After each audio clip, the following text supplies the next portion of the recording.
বাস শ্রমিকদেরকে CNG autorickshaw চালকদের মারধরের প্রতিবাদে দ্বিতীয় দিনের মতো ভোলার 5 রুটে বন্ধ রয়েছে বাস চলাচল।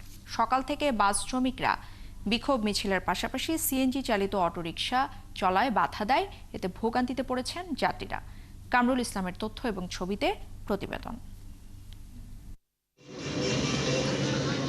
বাস শ্রমিক ও সিএনজি চালিত অটোরিকশা চালকদের দ্বন্দ্বের জেরে সোমবার সকাল থেকে ভোলার বীরশ্রেষ্ঠ মোস্তফা কামাল বাস স্ট্যান্ড এলাকায় চলছে বাস শ্রমিকদের বিক্ষোভ।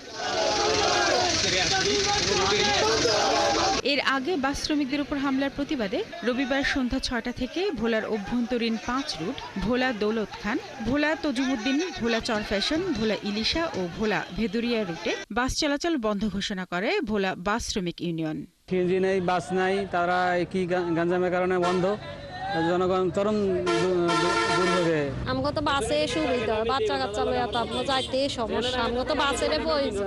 ছোট যে যানবাহন আছে অটো, এগুলো দিয়ে চলাফেরা অনেক রিস্ক, তারপরে এখন যাইতে হবে। বাসা থেকে তো আমি এত টাকা আনি নাই যে আমি ওই ইসে যাব, মানে দলিঘাট 150-200 টাকা ভাড়া নিয়ে তো আমি আসি না। এদিকে অভ্যন্তরীণ মহাসড়কে সিএনজি চালিত অটোরিকশা চলাচল বন্ধ করার পাশাপাশি শ্রমিকদের উপর হামলার বিচার না করা পর্যন্ত এই আন্দোলন চলবে বলে জানান বাস মিনিবাস শ্রমিক ইউনিয়নের নেতারা।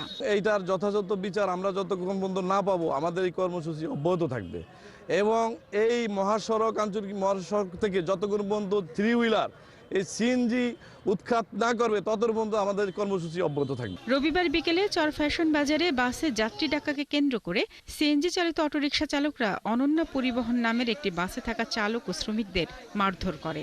এতে বাস চালক সজীব ও শ্রমিক তানজিল গুরুতর আহত হন।